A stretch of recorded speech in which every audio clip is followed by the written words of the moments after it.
오늘 성경 말씀은 사도행전 1장 1절부터 4절까지의 말씀입니다.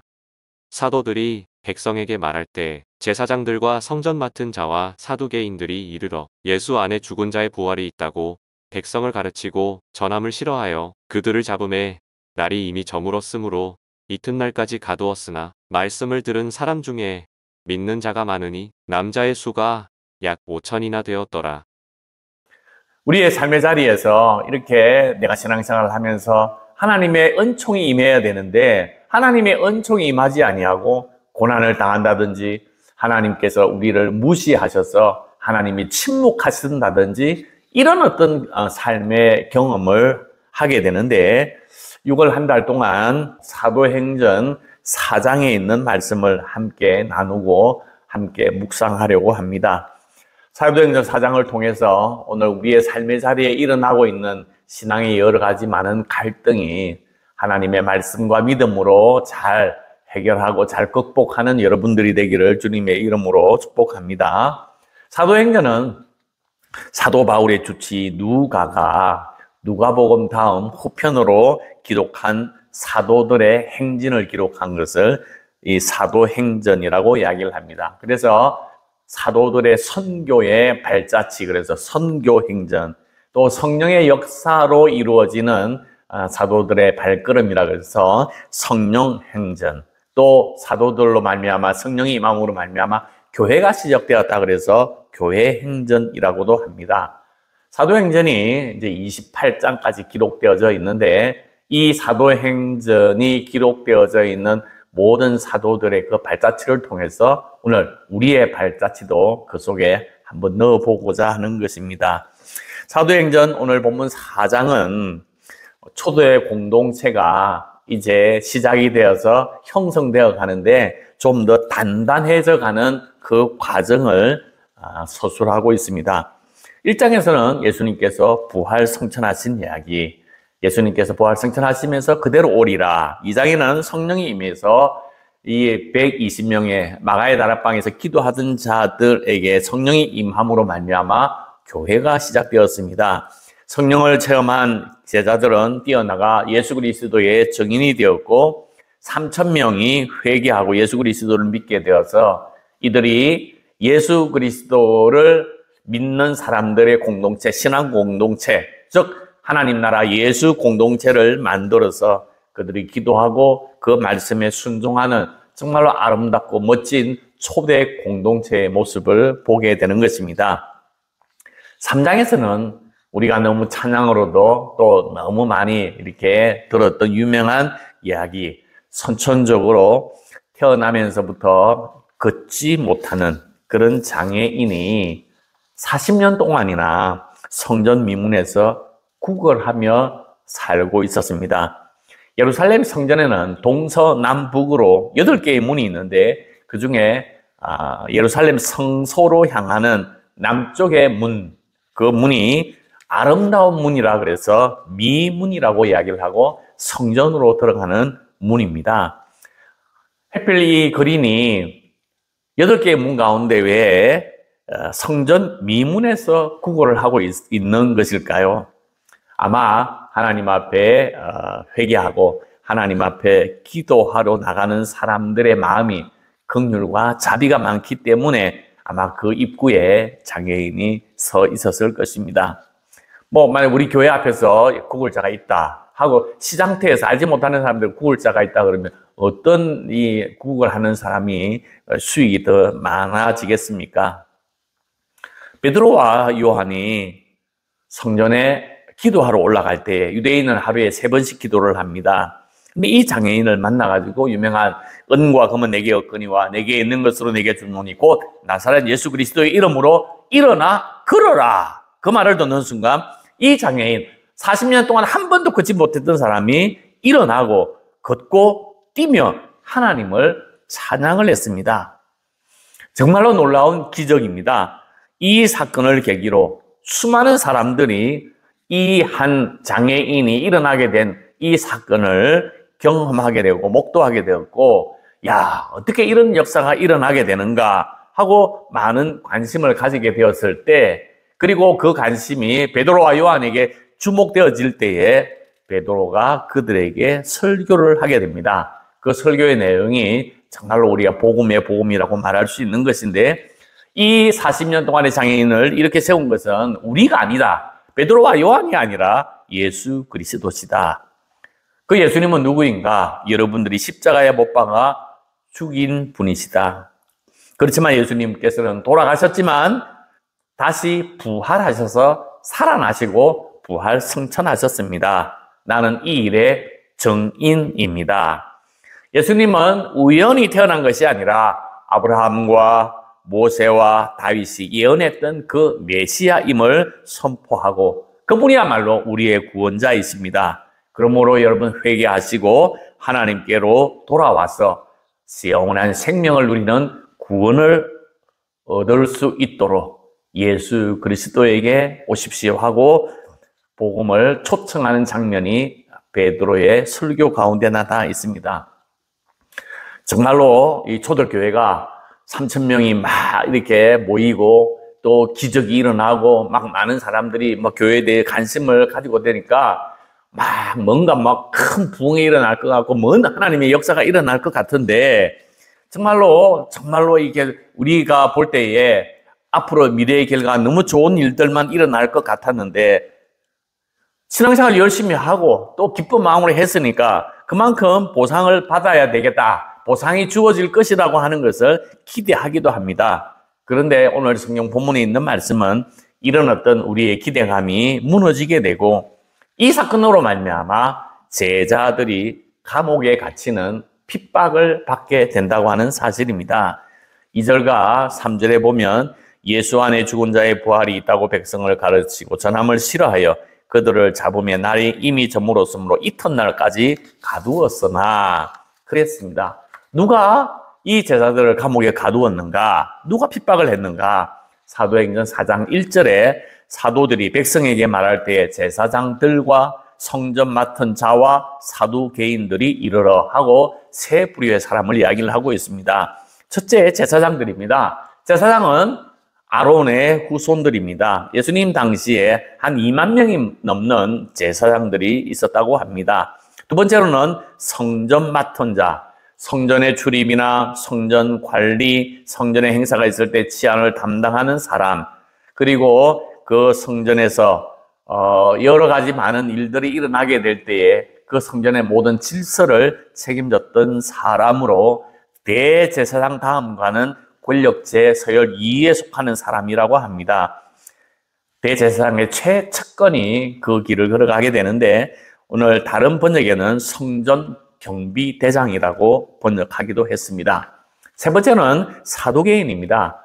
유대인들 가운데 사두개인이 있고 바리새인들이 있습니다. 바리새인들은 하나님의 말씀대로 하나님을 섬기는 일에 열심히 내는 사람이 바리새인들이었습니다. 반면에 사두개인들은 정치에 관심을 가지고 정치를 이렇게 권력을 잡으려고 하는 사람들이 사두개인입니다. 그래서 이 사람들은 영혼 불멸이나 몸의 부활을 인정하지 않고 메시아도 부정하는 사람들이었습니다.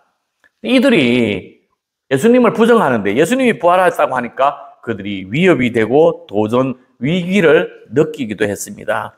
그리고 그들이 누려왔던 지위와 그들의 권력이 정말로 이 예수 그리스도의 부활로 말미암아 흔들릴 위기에 놓이게 되었던 것입니다. 이 사두개인들은 오로지 현실의 권력에만 눈이 멀어서 권력을 잡기 위해서 어떤 수단과 방법을 강구하는 사람들이었습니다. 그런 어떤 정치적인 권력을 계속 누리기 위해서 로마 사람들과도 쉽게 결탁을 하는 사람들로 우리나라로 치면 일제강점기에 친일파 같은 사람들이 바로 사두개인들입니다. 태어나면서 걷지 못했던 장애인이 걷고 뛰며 찬양하는 일은 누가 보아도 기뻐해야 할 일입니다.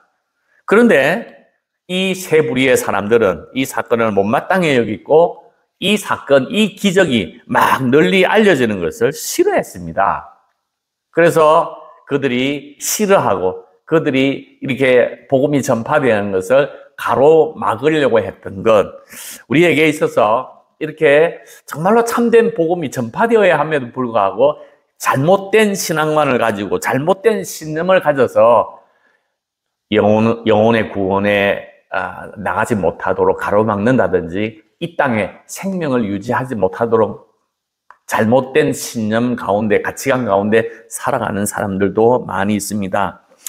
얼마 전 어느 부부가 2개월짜리 딸 아이를 가지고 있었는데 이 딸 아이가 감염에 의해서 폐혈병 진단을 받게 되었습니다.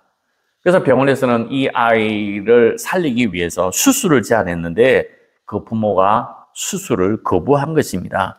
왜 거부했냐 하면 소위 말해서 왕국회관, 여호와의 정인 신도들이었기 때문에 구약 성경을 문자적으로 해석을 해서 남의 피를 수혈받는 것은 죄라고 생각하고 그 수혈을 하는 것을 거부하였기에 수술을 하지 못했습니다. 잘못된 신념 때문에 이 2살 난 딸 아이는 죽고 말았습니다. 잘못된 신념이 가지고 있는 안타까운 일들이 오늘 우리 주위에도 많이 일어나고 있습니다. 오늘 4장 3절에 보면 그들을 잡음의 날이 이미 저물었으므로 이튿날까지 가두었다 그렇게 했는데 그들이 세 부류의 사람들이 사도들을 잡아서 감옥에 가두었습니다. 핍박을 주도하고 갓 태어나 교회가 정착되고 교회가 안정적으로 나아가는 그 교회를 죽이려고 하고 있었던 것입니다. 사도들은 오직 예수 그리스도의 명령, 예수 그리스도의 말씀대로 순종하며 살았습니다. 예루살렘을 떠나지 말라. 그래서 떠나지 않고 내 증인이 되라고 하는 명령에 순종해서 예수 그리스도의 증인으로 살았습니다. 신앙생활을 열심히 했습니다. 그 결과가 핍박이었고 그 결과가 감옥 신세였다고 하는 것입니다. 하나님의 말씀대로 잘 살았는데 고난을 겪게 되었다고 하는 것입니다. 지난주에 한의사를 만났습니다. 근데 한의사와 대화하는 중에 자기가 보았던 환자 중에 가장 큰 희귀병 환자는 선천성 통증 무감각증이라고 하는 질병의 환자였다고 하는 것입니다. 이 질병은 유전적인 원인에 의해서 발생하는데 사람이 통증을 느끼지 못하는 질병이라는 것입니다. 그래서 막 손가락이 불에 타도 뼈가 부러져도 고통이 없기 때문에 그 고통을 알지 못하기 때문에 이 몸을 제대로 안정적으로 잘 관리를 하지 못한다고 하는 것입니다. 그리고 몸에 이 통증이 있는 것은 우리 몸에 뭔가 경고 신호를 보내는 것인데 이런 어떤 신호를 받지 못하기 때문에 이런 어떤 선천성 통증 무감각증을 가지고 있는 환자들은 오래 살지 못한다는 것입니다. 그런 어떤 의미에서 우리가 때로는 고통, 우리 육체적인 고통, 또 정신적인 고통, 또는 또 우리의 삶의 자리에서 여러 가지 고난, 환경에 대한 고난, 또 사회적인 여건에 대한 어떤 고난을 우리가 통해서 내가 그것을 느끼는 것만 해도 그것도 하나님의 은총이다 하는 사실을 우리가 꼭 깨달아야 하고 또 제자들이 꼼짝없이 감옥에서 갇혀 있었지만 그게 끝이 아니라 하나님은 또 다른 생명의 역사를 일구어 나간다고 하는 사실을 우리가 바라다 보게 될 때 우리의 고난 저 뒤편에는 하나님의 끊임없는 하나님의 그 나타나심, 하나님의 그 손길을 경험하게 된다고 하는 것입니다. 오늘 4장 4절에 보면 말씀을 들은 사람 중에 믿는 자가 많으니 남자의 수가 약 5천이나 되었다 그랬습니다. 교회의 지도자, 지자들이 체포당하고 감옥에 갇히는 고난 중에서도 하나님께서는 교회를 부흥케 하셨습니다. 5천 명이나 되는 그런 엄청난 수를 교회의 공동체에 부어주었습니다. 베드로의 메시지를 듣고 예수 그리스도를 믿기로 작정한 사람이 5천 명 되었으니까 당시 여성이나 아이들은 세지 않았으니까 정말로 수많은 사람들이 베드로의 그 복음 설교를 듣고 회개하고 예수님 앞으로 나왔고 예수 그리스도를 믿음으로 말미암아 구원을 받는 어마어마한 전도의 열매가 맺게 되었다고 하는 것입니다. 사도들을 잡아서 가두어서 감옥에 집어넣어서 그들의 입을 막을 수는 있었지만, 그러나 이 복음이 확장되어지고 복음의 역사가 일어나고 복음을 듣고 변화되는 그 사람들이 예수 그리스도로게 돌아오는 그 구원의 역사를 그들은 막을 수가 없었던 것이었습니다. 우리 구약에 예수님의 그 모습을 그대로 많이 보여주고 있는 요셉의 이야기가 있습니다. 요셉은 정말로 하나님의 말씀대로 살려고 노력했던 사람이었습니다. 보디발 아내의 유혹을 뿌리치며 도망을 쳤습니다. 왜냐하면 내가 하나님 앞에 거룩하게 살아야 되기 때문에 하나님 앞에 이 거룩함을 지키는 것이 자신의 생명의 가치관이기 때문에 그렇습니다. 그래서 하나님의 말씀대로 그 보디발 아내의 유혹을 뿌리치고 거룩함을 유지했어요. 그러면 하나님께서 복과 하나님께서 은총을 베풀어 주시고 더 큰 문을 열어 주셔야 되는데 하나님께서는 더 좋은 곳으로 보내지 아니하고 요셉이 갔던 길은 바로 감옥으로 가게 되었다고 하는 사실입니다. 가장 밑바닥 인생으로 치닫고 말았다고 하는 것입니다. 요셉이 감옥에 갔어도 하나님은 감옥 그 저 뒤편 저 구석에서 요셉이 애굽의 총리가 되게끔 하나님께서는 이 감옥을 통하여 요셉을 총리로 훈련시키는 하나의 훈련장으로 사용하셨다고 하는 사실을 우리가 깨닫게 될 때 고난의 뒤편에서 하나님께서 우리에게 주시는 새로운 다른 구원의 길, 복된 길을 바라다 볼 수 있는 믿음의 눈이 우리 모두에게 있기를 간절히 소망합니다. 사도 바울은 이렇게 이야기합니다.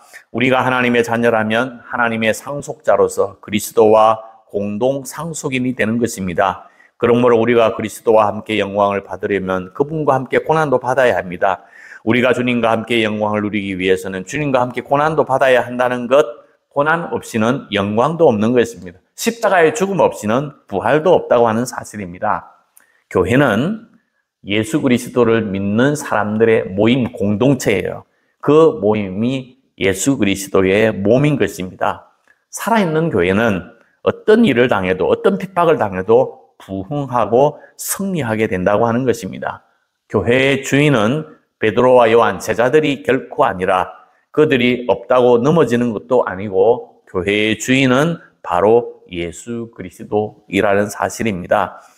하나님은 우리를 하나님의 자녀로 삼아주시고 우리를 복된 길, 생명의 길로 인도해 주셔서 여기 만종교회 아름다운 생명의 공동체로 우리를 불러주셨습니다. 오늘 우리가 여기에 불림을 당한 것은 하나님께서 우리를 사랑해 주셨기 때문에 그렇습니다. 사랑하는 만종교회 여러분, 지금 여러분들이 육체적인 고통을 당하고 있습니까? 아니면 사회적으로, 사회 여건적으로 고난을 당해서 힘들어하고 눈물을 흘리고 있습니까?